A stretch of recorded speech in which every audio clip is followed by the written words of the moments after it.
ছিল, বান্দা ছিল।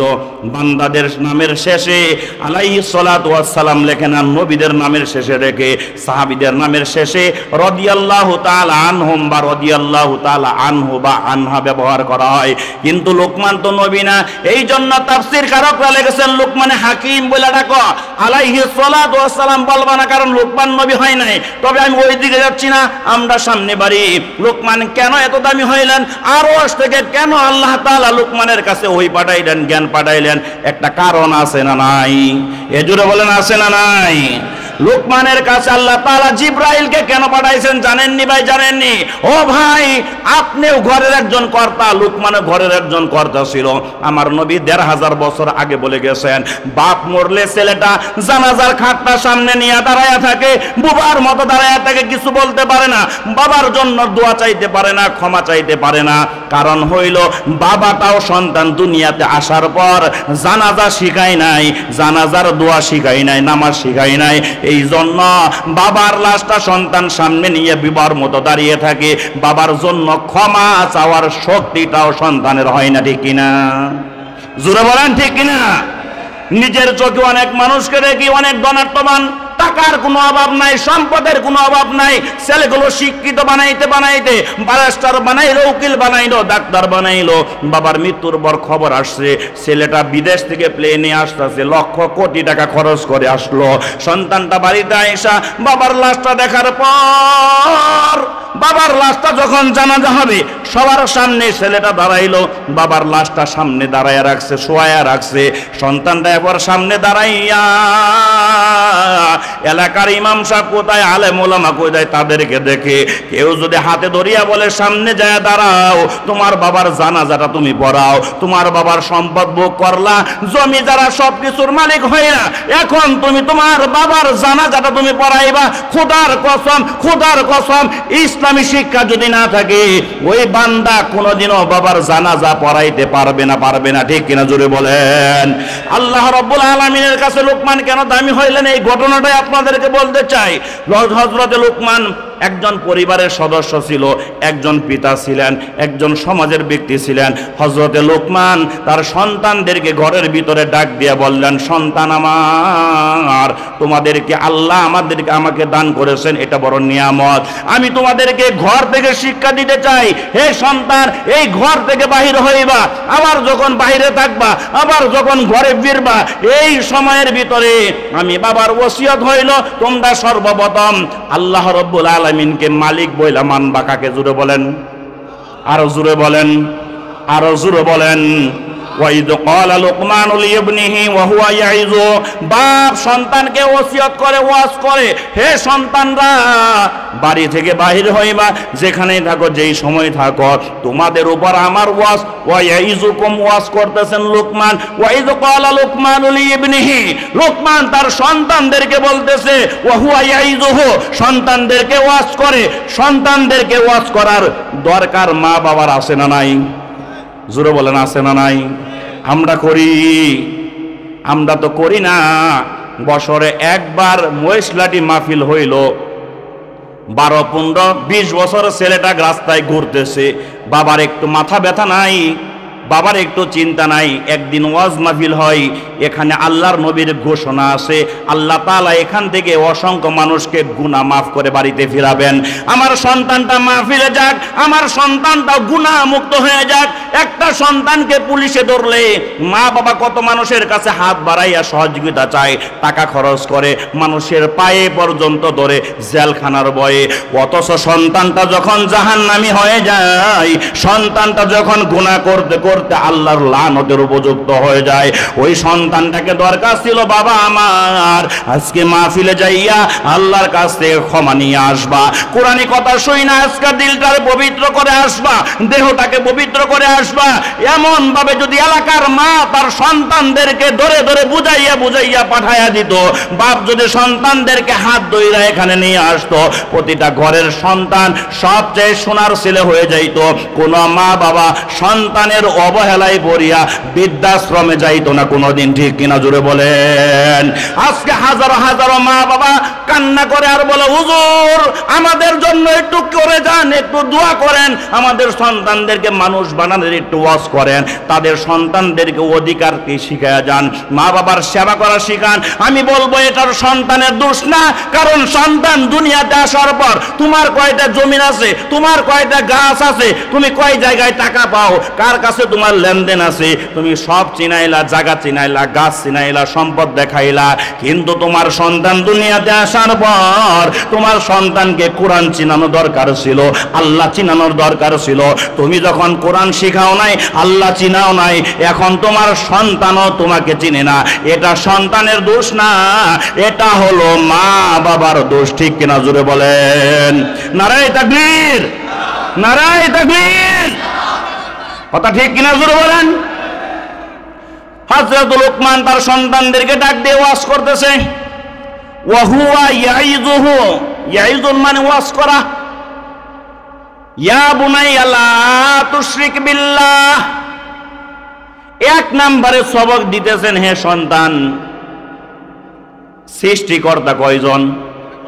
সবাই বলেন কয়জন? পিছনের ভাইয়েরা বলেন কয়জন? রিজিক দাতা কয়জন? হায়াতের মালিক কয়জন? ইজ্জতের মালিক কয়জন? ঠিক আছে তো? পাক্কা দিল থেকে ঠিক? আপনারা ইমানদার, সুবহানাল্লাহ বলেন না? এটাই তো ইমানদারের আলামত। দিল থেকে বলবে আমার হায়াতের মালিক আল্লাহ, মওতের মালিক আল্লাহ, রিজিকের মালিক আল্লাহ, সুস্থতার মালিক আল্লাহ, আমার জীবনের মালিক আল্লাহ, আমার সব কিছুর মালিক কে? জোরে বলেন। ইন্না সলাতি ওয়া নুসুকি ওয়া মাহইয়ায়া ওয়া মামাতি লিল্লাহি রাব্বিল আলামিন। আমার নামাজ, আমার বেঁচে থাকা, আমার রোজা, আমার সম্পদ, আমার সন্তান, আমার সব কিছু কার জন্য? জোরে বলেন কার জন্য? সন্তানকে শিক্ষা দিতেছেন হযরত লোকমান। কি শিক্ষাটা দেখেন, শিরিক করবা না, শিরিকের গুনাহ বড় বড় বড় গুনাহ, ইন্না শিরকা লাযুলমুন আযীম। পৃথিবীতে কোনো মানুষ যদি 30 বছর নামাজ পড়ে নাই, এই মন দিয়ে শুনেন, পেছ লাগায়েন না, 30 বছর নামাজ পড়ে নাই, 40 বছর নামাজ পড়ে নাই, কিন্তু অনুশোচনা আছে, আল্লাহ আমি 30 বছর নামাজ পড়ি নাই, আমি অপরাধ করছি, আল্লাহ তুমি আমারে মাফ করে দিও। জুমার দিন নামাজ পড়ে আল্লাহর কাছে বলে, আল্লাহ বিগত দিনগুলো আমি নামাজ পড়ি নাই, আমারে তুমি মাফ করে দিও, নামাজের অপরাধে আমাকে গ্রেফতার করিও না। যদি আল্লাহ চান ইয়াগফির, আল্লাহ তাকে মাফ করে দিবেন। সুবহানাল্লাহ পড়েন। জীবনে রোজা রাখেন নাই, যদি আল্লাহ চান রোজার অপরাধটা মাফ করে দিবেন। জীবনে দান করেন নাই, কোনো গুনাহ হবে না। কিন্তু আল্লাহ রাব্বুল আলামিন বলেন, আমার সাথে বান্দা যা কিছু করুক না কেন, কিন্তু বান্দারা আমি এত সুন্দর করে বানানোর পর আমার বান্দা যদি আমার সাথে কাউকে অংশীদারিত্ব করে, শিরিক করে, আমার মতো বানিয়ে নাই, যদি বলে যে ওই দুর্গা কালীর মতো যদি যায় বলে সে আমাকে সুখ দেয়, সে আমাকে সন্তান দেয়, সে আমাকে রিজিক দেয়, যদি নির্বাচনের সময় বলেন চেয়ারম্যান আপনি যদি না থাকেন আমরা না খাইয়া মরবো, চেয়ারম্যানের কাছে যাইয়া খোদা বানাইয়া ধান চাই, চাউল চাই, রিসিপ চাই, চেয়ারম্যানকে খোদার মতো বানিয়ে নেয়, এমন কাজ যদি কোনো বান্দা করে, ওই বান্দা 100 বছর নামাজ পড়লেও নামাজ হবে না, ওই বান্দা 100 বার হজ করলেও হজ হবে না, ওই বান্দা সারা জীবন রোজা রাখলেও রোজা হবে না। ওই বান্দা যদি বড় বড় মসজিদ বানায়, মাদ্রাসা বানায়, আর পাশাপাশি যদি বলেন আমার মালিক তো শুধু আল্লাহ না, খাজা বাবা, দয়াল বাবা, ল্যাংটা বাজার দরবারে গেলেও, আমি আটরশির দরবারে গেলেও মালিক হয়ে যায় সম্পদের। শিরিক শিরিক শিরিক। আল্লাহ বলেন বান্দারে নামাজ পড়স না, এটার জন্য যতটুকু কষ্ট আমার না লাগে আমি এটা ইচ্ছা করলে মাফ করে দিব, কিন্তু তুই যদি আমার সাথে কাউকে শিরিক করিস আমি আল্লাহ তাআলা এই গুনাহ কোনোদিন মাফ করব না। এই জন্য হযরত লোকমান তার সন্তানকে বলেন, লা তুশরিক বিল্লাহ, আল্লাহর সাথে কাউকে শিরিক করিও না। আল্লাহ হলেন সবচেয়ে বড় দাতা। আল্লাহ রাব্বুল আলামিন লোকমানের কথাটা শুনিয়া খুশি হয়ে গেছেন। এখন আমি যদি আপনাদের জন্য কোনো ভালো কাজ করি, আপনারা আমার জন্য ভালো করবেন, এটাই স্বাভাবিক। আমি যদি কাউকে উপকার করি, আরেকদিন দেখলে আমার উপকার করবে, ঠিক কিনা? আমি যদি কারো পাকনা ধানের ভিতরে মই দেই, আমি যত বড় মুসল্লি হই না কেন, আলেম হই না, আমাকে আপনারা শ্রদ্ধা করবেন না।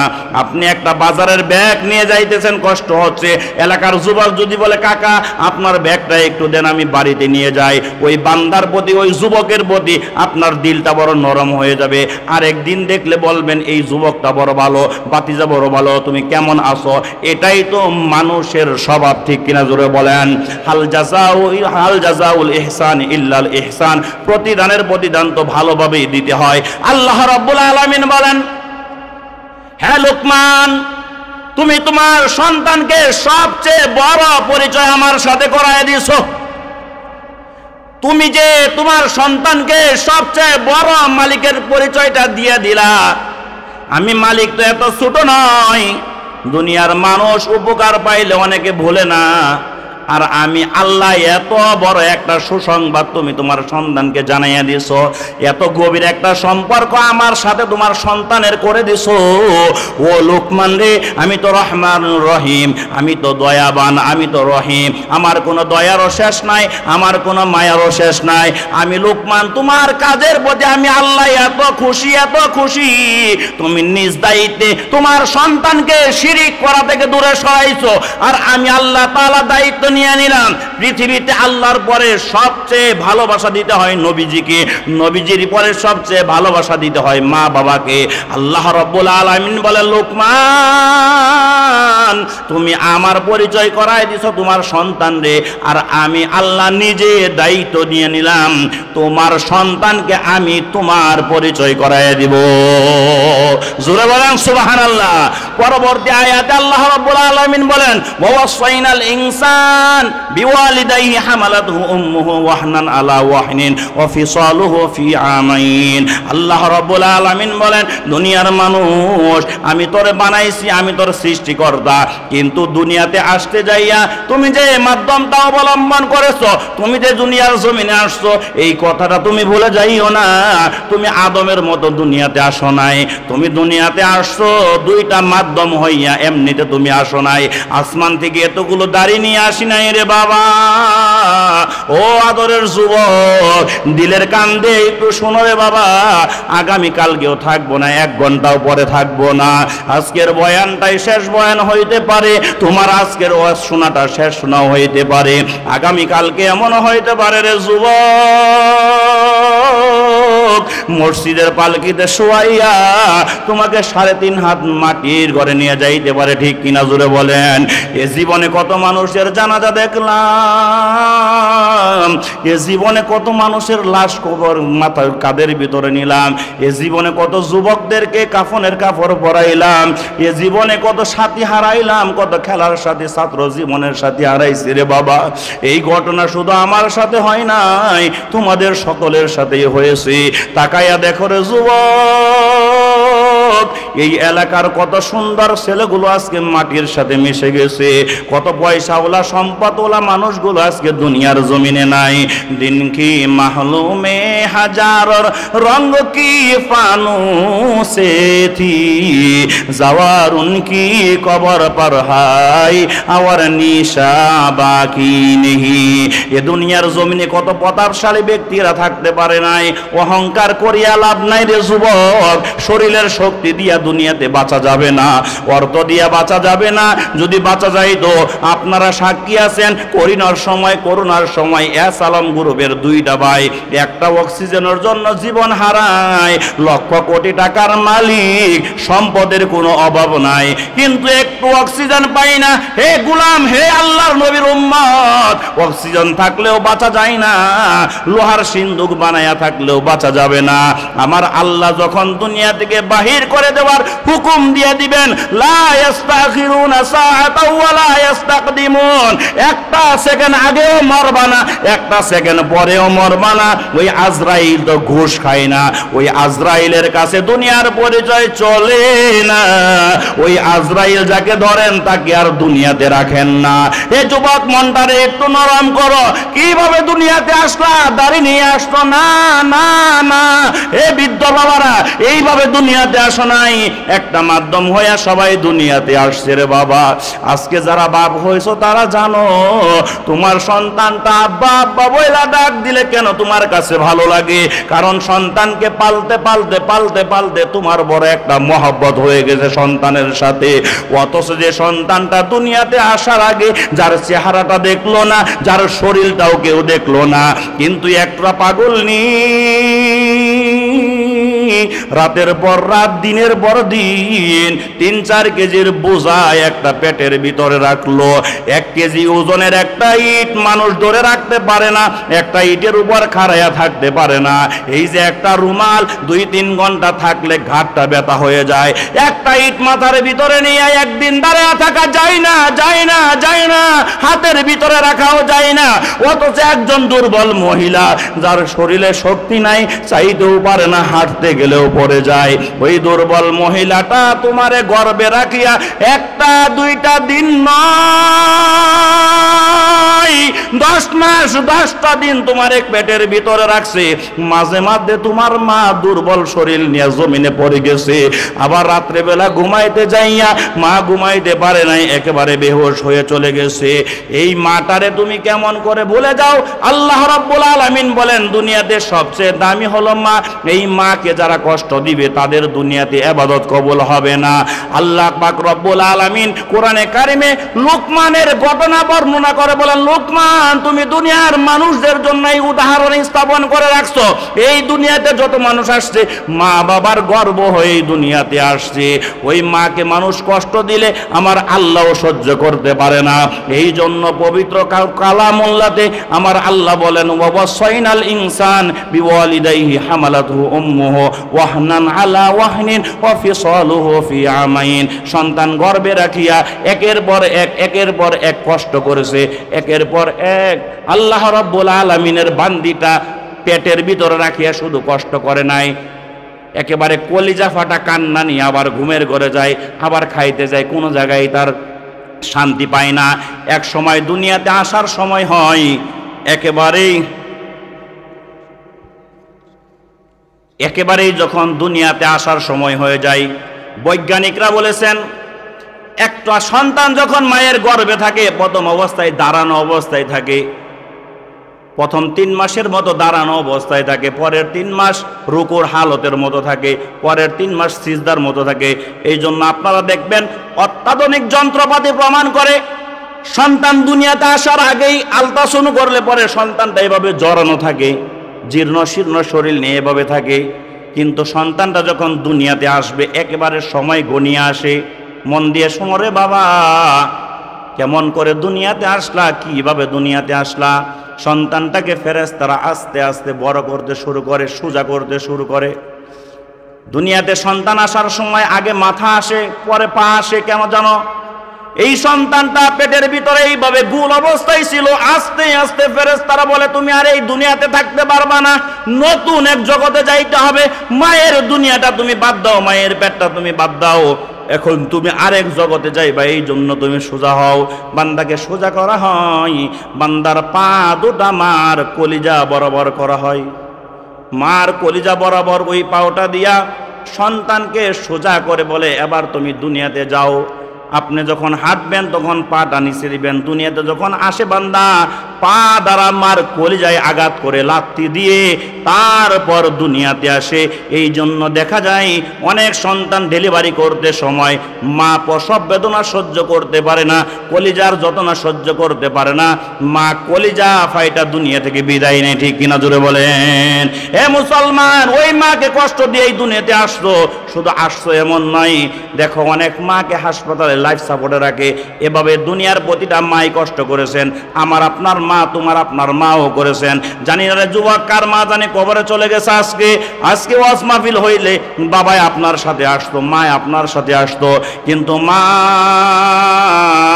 কবরে শুইয়া না জানি কান্না করে বলতেছে, খোকা রে, ও খোকা, তুই যখন দুনিয়াতে ছিলে আমিও যখন দুনিয়াতে ছিলাম, এমন একটা ওয়াজ মাহফিলের সময় আসলে আমি সন্ধ্যাবেলার আগে থেকে তোরে সাজায়া দিতাম, সুন্দর করে পোশাক পরাইয়া দিতাম, তোর বাবার হাতটা ধরে আমি তোকে মাহফিলে পাঠাইয়া দিতাম। আজকে কতদিন হয়ে গেল আমি মা কবরে শুয়ে আছি, একটা বার আমার কবরের পাশে আসলি না, কবরের পাশে দাঁড়াইয়া আমার জন্য একটু দোয়া করলি না। এই জন্য কি তোরে বুকে রাখছিলাম, পেটে রাখছিলাম রে খোকা, এই জন্য রাখি নাই। আমার তো তোর প্রতি বিশ্বাস ছিল, তুই আমারে কোনোদিন বলবি না, কারণ আমি তোরে কোনোদিন বলি নাই। আজকে কেমন করে ভুলে গেলি? ও খোকা, ও খোকা, আমি বড় কষ্টে আছি কবরের জমিনে, আমার জন্য একটু দোয়া কর, আমার জন্য একটু দোয়া কর। রাসূল হাদিসে বলেন, যে ব্যক্তি প্রতি জুমার দিন মা বাবার কবর জিয়ারত করে, আল্লাহ রাব্বুল আলামিন ওই বান্দার গুনাহ মাফ করে দেন এবং কবরস্থ মা বাবার গুনাহ খাতাও মাফ করে দেন। হাদিসে স্পষ্ট আছে, আল্লাহর নবী বলেন, আল্লাহ পাক রব্বুল আলামিন তিনটা দোয়া ফিরাইয়া দিতে লজ্জা বোধ করেন। এর ভিতরে একটা দোয়া হইল, কোন সন্তান যদি মা বাবার জন্য দোয়া করে, জমিন থেকে আরশে আজিম পর্যন্ত কোনো পর্দা থাকে না, সরাসরি আল্লাহ কবুল করে নেন। সুবহানাল্লাহ পড়েন। জানি না যুবক কার মা জানি কবরের জমিনে শাস্তি ভোগ করতেছে, এমন মা বাবা থাকতে পারে কিনা জুড়ে বলেন তো? পারে না? অনেক মা বাবা হইতে পারে আপনাকে খাওয়াইতে যাইয়া অপরাধ কইরা কবরে ধরা খাইছে, সুদে ঘুষে মিল্লা একেবারে খাইয়া আপনাকে খাওয়াইয়া দুনিয়া থেকে বিদায় নিছে। আজকে ওই মা কবরে শাস্তি পাই, ওই মাকে ওই বাবাকে কবর থেকে বাঁচানোর জন্য একমাত্র হাতিয়ার হলো সন্তানের নেক আমল, সদকায়ে জারিয়া এবং দোয়া। ঠিক কিনা জোরে বলেন? ইযা মাতাল ইনসান ইনকাতাত আনহু আমালুহু ইল্লা মিন সালাস। তিনটা আমল দুনিয়া থেকে সরাসরি কবরে যায়, এর ভিতরে একটা হলো নেককার সন্তান যদি মা বাবার জন্য দোয়া করে, সদকায়ে জারিয়া আছে। এর ভিতরে একটা হলো নেককার সন্তান যদি মা বাবার জন্য দোয়া করে। এইখানে যারা আছেন একজনাই উঠেন কেন? উঠেন না। আপনারা বলেন, আপনার মা আপনার বাবা কবরে শাস্তি পাক, এটা আপনারা চান? এ কে কে চান আমার মা কবরে শান্তিতে থাকুক, আমার বাবা কবরে শান্তিতে থাকুক? দুটো হাত উঠায় আল্লাহকে দেখায় দেন। নারায়ে তাকবীর, নারায়ে তাকবীর। আমাদের তো গুনাহ আছে, গুনাহ নাই, আমরা কিভাবে মাপ পাবো? আলেম ওলামার সাক্ষী আছে। এই ওয়াজ মাহফিলগুলো, এই মসজিদগুলোতে যদি পৃথিবীর সমস্ত শক্তিধররা এই মসজিদে তালা লাগিয়ে দেয়, এক ওয়াক্ত আযান না দিতে দেয়, একবার নামাজ পড়তে না দিতে দেয়, তারপরে এই মসজিদ ইবাদত শূন্য হবে না। আল্লাহর ফেরেশতারা এসে ইবাদত করবে। ঠিক কিনা জোরে বলেন? জিনেরা এসে ইবাদত করবে। আর এই মসজিদ যারা বানাইছে, এই মাদ্রাসা যারা বানায়, তাদের কবরে, তাদের মা বাবার কবরে আল্লাহ রাব্বুল আলামিন একেবারে লাগাতার কিয়ামত পর্যন্ত সব পৌঁছায় দেয় নিজ দায়িত্বে। সুবহানাল্লাহ বলেন।